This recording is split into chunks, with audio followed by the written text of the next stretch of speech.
Because there's the life in you, the pulsating life in you is that knowing. Well, look at now. Can there be anything else but now? I don't mean this room, I don't mean you here. I mean now itself. There's never a moment when now is not. We know it intellectually, but what if you start living from that? Therefore, anything that you believe about the past is just a memory.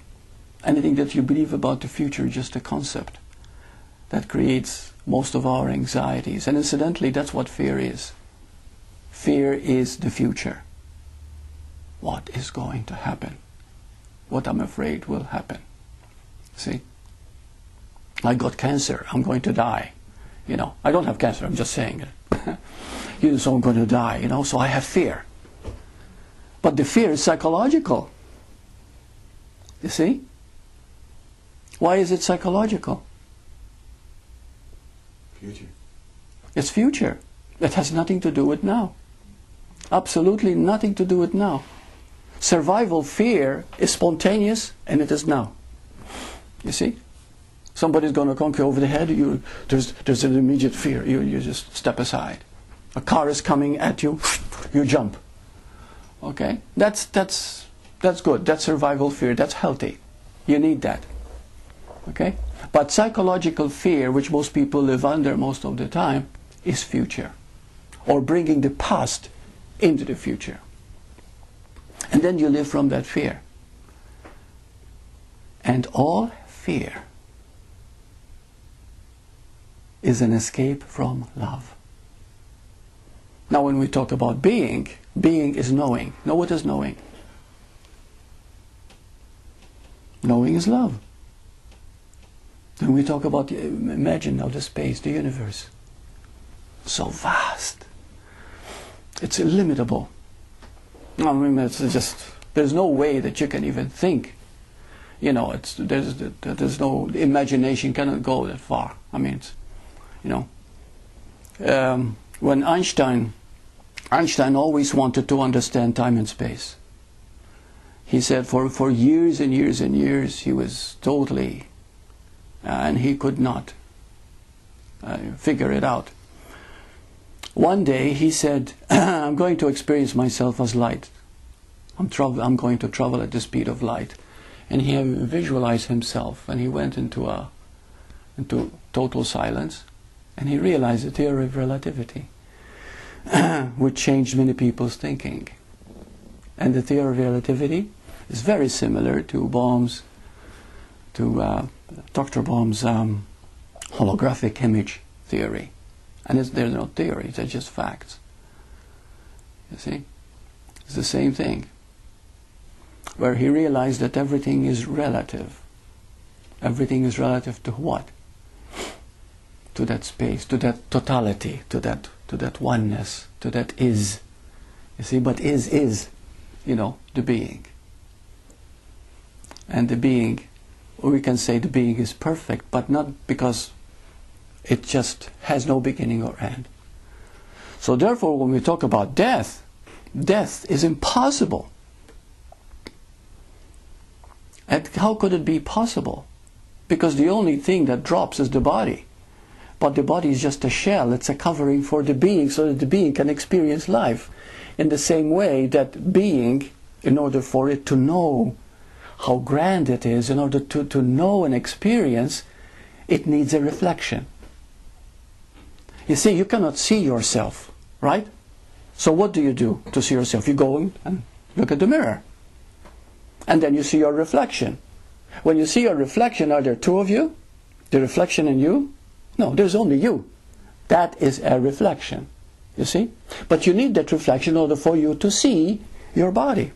Well, similarly, we need the human form so that being can recognize itself. Consciousness can recognize itself. You see? And this is the mystery and the grandeur that we are already complete, fulfilled beings in our being. And all we have to do is stop here now and begin to feel. You see? But we can only do that through the body. also. When we use inquiry, for example, or exploration, or meditate, when you meditate very still, and you stop, one of the things that is very effective when you become very still, you'll find that you are pulsating energy, alive energy. And you feel it in your body. The warmth of your hands, which is pulsating blood, everything is just motion of energy. Of course, you're not aware of this motion, because it's very silent. The blood is circulating through miles and miles of arteries. See, we take it for granted, and all these things that are happening in silence. And this aliveness that is you, when you become aware of it, you'll begin to see that all you are is this incredible, vast energy. And where is it coming from? This energy. See, it's all from being. Now, when the body drops, it becomes cold and dead. Everything just stops there. It still decays and decomposes, but that, which is in a form of energy going on still. But you are always you, because you are the I am. And this is where there's a difference between thinking you're a personal being and knowing you are I am. Because you, when you realize you is all that there is, then you see yourself everywhere. And that's called love. Now we're beginning to understand fear and love here. You see? When you know that you are all that there is, forever. So you look at someone and you see yourself in them. That's love. Right? You can never hate, you can never create war, you can never hit another, you can never be violent, because you see yourself everywhere. I mean, you must be insane to go around hitting yourself, right? So this is what love is. Fear is afraid of seeing that, because it believes it is separate. Fear is a sense of separation. You see? So in a way we are escaping love. Love is seeing that there is only you. There's nothing but you. Whatever you see and experience. I had a question or two here I'd like to... I guess I didn't bring it. Okay, so are there any questions? Do we understand how fear is an escape from love, or an avoidance of love, or not experiencing love? It's actually a call to love too, right? Was that? It's a call for love. It's a call for love. Yes. That's a beautiful way to put it too, because you don't see fear as something bad. You see, it's a crying out for that. But you think it's separate from you. You see?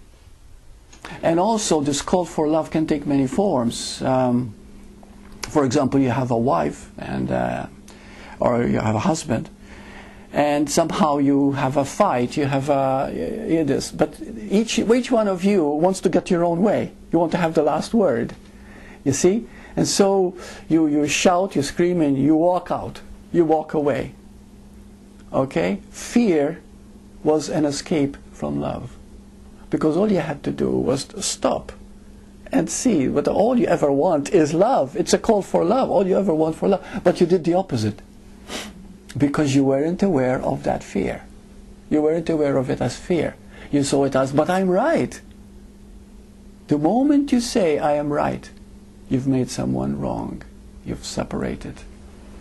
And at that point, love has left, gone out the window. You see? So anything personal robs you of that. It closes off your contact with being, which means death. And that's why when we have conflict, when we have quarrels, when we have wars, you know, we feel this hatred growing and this separation. We feel alienated. We feel alone.